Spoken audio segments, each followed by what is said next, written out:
Obamacare is showing its resilience after a year in which it took a beating but survived. A surprisingly high number of people signed up under the law in the enrollment period that ended last week, 8.8 million, just short of the 9.2 million from last year.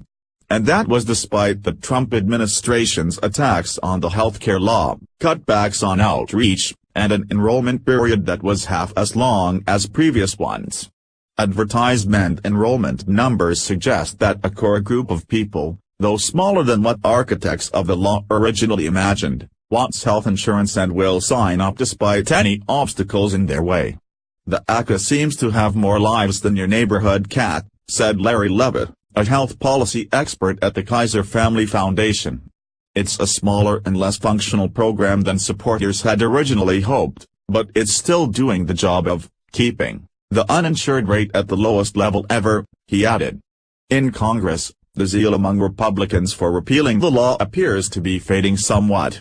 Some lawmakers are still pushing to revive repeal efforts next year, but important figures are signaling that would be difficult and it could be time to move on.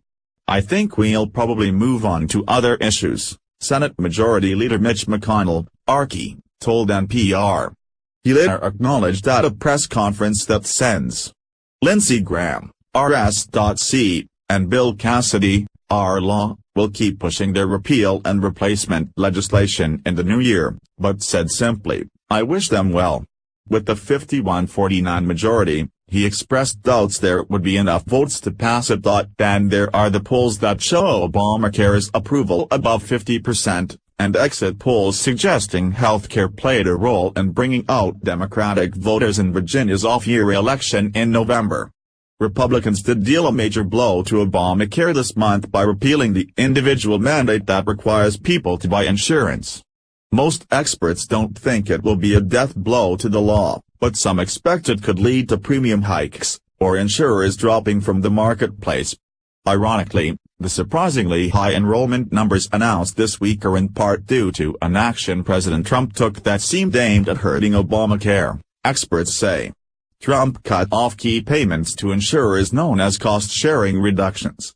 To make up for the lost revenue, insurers raised premiums, but cleverly used the structure of Obamacare to raise prices only on certain plans. That had the effect of increasing government subsidies that help people afford insurance. The end result was a convoluted way to increase subsidies, which actually made plans more affordable for many people, helping to entice them to buy coverage. Another unexpected factor helping to boost sign-ups could have been all of the publicity this year around the law, even if it was negative. The negative publicity from the Trump administration, every newspaper had a story on a regular basis, said Joe Ontos, a healthcare expert at the right-leaning American Enterprise Institute. Maybe it's just the reminder that there's health insurance out there, he added. The countervailing forces were the Trump administration's cutbacks in outreach and grants to outside groups that help people enroll, along with an enrollment period that was half as long. But as long as there are still subsidies available to help people afford coverage, experts think there will be substantial numbers of people signing up. The premium subsidies are what's holding this program together, Levitt said. Congress, meanwhile, might actually take bipartisan steps aimed at stabilizing the law next year, something that has not happened since Obamacare was enacted. "We want to steady the insurance markets if we can," McConnell said in the NPR interview. He pointed to bipartisan bills backed by Senator Susan Collins, Maine, that would provide funding aimed at lowering premiums.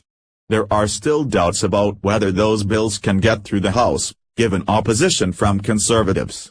Speaker Paul Ryan, RWIS, also appears more eager to get back to Obamacare repeal. "I don't think the healthcare issue is done," Ryan, who has suggested his main focus next year will be welfare reform, told the Weekly Standard. Representative Mark Meadows, RN.C., the chairman of the conservative House Freedom Caucus, is also not optimistic about the chances of getting back to Obamacare repeal next year.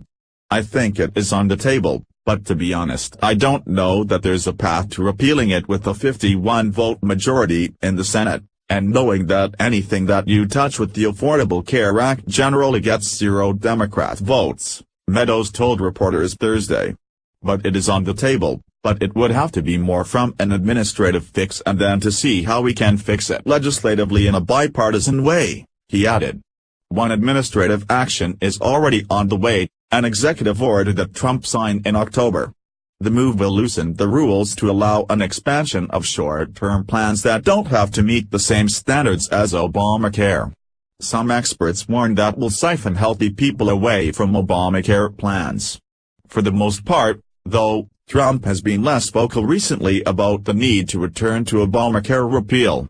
Trump said Friday that he wants to move to the bipartisan topic of infrastructure next.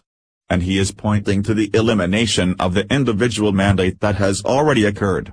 In fact, Trump said Friday that with the mandate gone, Obamacare had already essentially been repealed.